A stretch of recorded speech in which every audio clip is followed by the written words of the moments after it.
For instance, were Webern or Schönberg, by the way, two composers who Kokoschka also painted.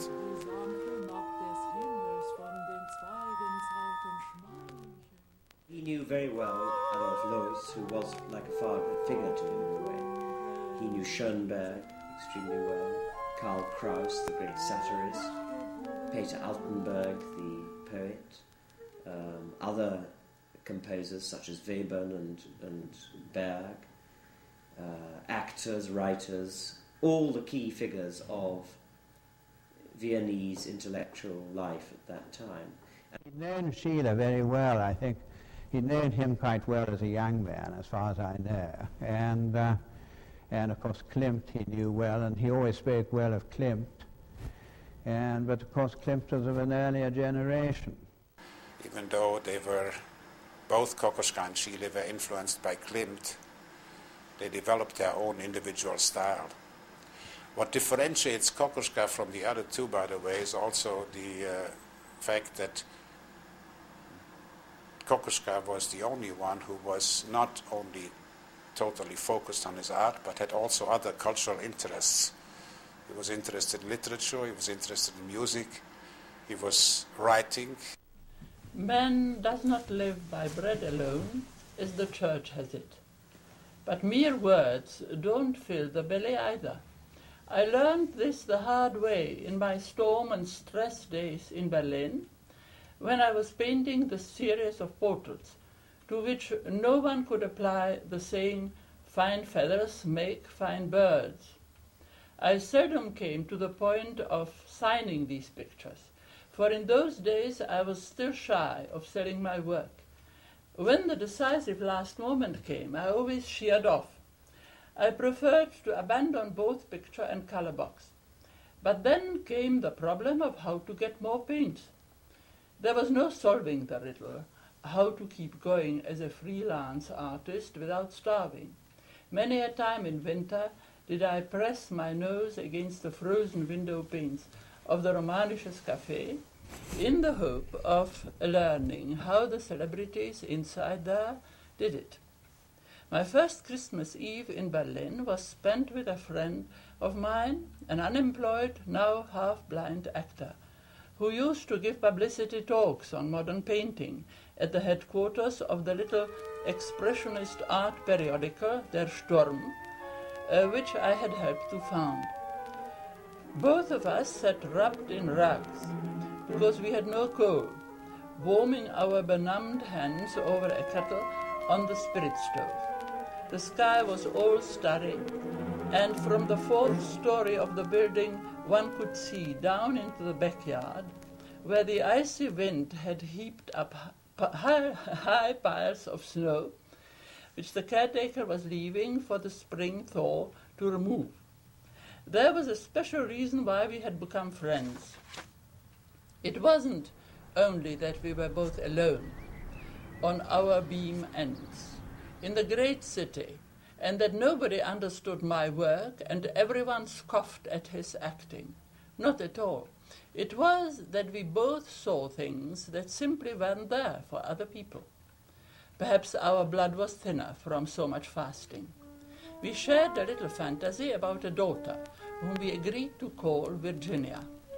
Artists have always been good at going hungry, but no other epoch had ever provided so many technical expressions for the artistic sublimation of hunger. Expressionism, Futurism, Cubism, Dadaism, Surrealism, abstract art, and so forth, kept a whole generation of art critics going until Herr Rosenberg, that authority of aesthetic matters in Hitler's Third Reich, made a clean sweep, declaring it all a degenerate swindle. 1, 2, 3, 4, 5. I counted on the fingers of my empty hand. What meaning is there in numbers? Raised to the 10th power, cubed, the square root found? Only I didn't know how to turn this schoolbook knowledge to account in order to turn the figures into money. It's money, not knowledge, that gives man power on earth. Nobody betting on my chances in life in those days went together with Erwin Falden. I was co-owner of the most advanced German art periodical, Being copywriter and draftsman, variety critic, publicity manager, and delivery boy, all rolled up into one, would have backed me for a place. I think he found that the modern city of Berlin, where ideas were circulating, where anything went, much more stimulating. He went to Berlin in 1910, where he was associated closely with the group called Der Sturm, which was the group of German expressionist artists grouped around the figure of Herwart Walden, who was the editor of the magazine called Der Sturm and ran the Sturm Gallery. Germany really made Kokoschka's reputation. I think he found Viennese life on the claustrophobic side. It was a very oppressive, rather hothouse society. It was some time before Christmas that my friend and I, sitting together, worked out the destiny of the daughter of our starveling dreams. We decked out that figure, still a toddler, there before our mental eye, with all the sparkling tinsel and glory that imagination could provide, lending her so much reality that our life was brightened as by the presence of some familiar, loved visitor, and we no longer felt lonely. However drearily the holidays dragged on, the winter becoming steadily grimmer, the imaginary reality of our Virginia, that bright spirit, enjoyed entirely different conditions in time and space. She grew perceptibly as we watched her, and we took it in turn to tell each other little incidents from her childhood, as though it were already long ago.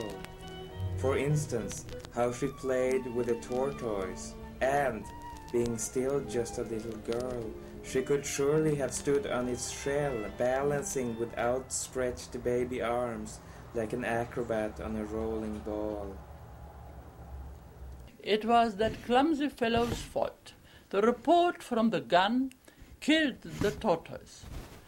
Though indestructible, capable of surviving for ages without food, it was I who had given Virginia this tortoise for her birthday, and I had accompanied the present with some words of wisdom. For anyone responsible for bringing up a child knows the right moment to say these things. Well, so I had explained how even the ancient Chinese had believed in the immortality of the soul, and that this was why they took the tortoise as a symbol of immortality. How would a child ever trust me again with the dead animal giving me the lie, as well as proving I had been incapable of looking after it?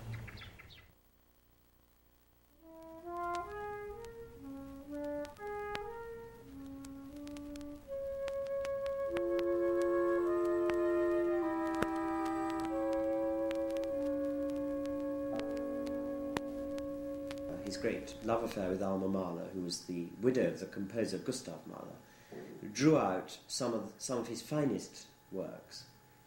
For example, the famous painting in Basel, Die Windsbraut, The Tempest, The Bride of the Winds, which shows the two of them at night tossed in a stormy sea. It's a very symbolical painting. This was an extraordinary relationship which had a very stormy side to it, a very stormy end, but it did affect Kokoschka's art for, I would have thought, at least a decade afterwards. So we have the famous stories about his having a life-size doll of her made, and things like that, but then that does seem to be a slightly curious way of going about things, even for a young man. The affair with Alma Mahler had come to an end, and he wanted to make a clean break and get away altogether from Vienna and from her. Yes, he was in the war twice. I mean, he was wounded in the war and then returned to the Italian front. That's all in his biography.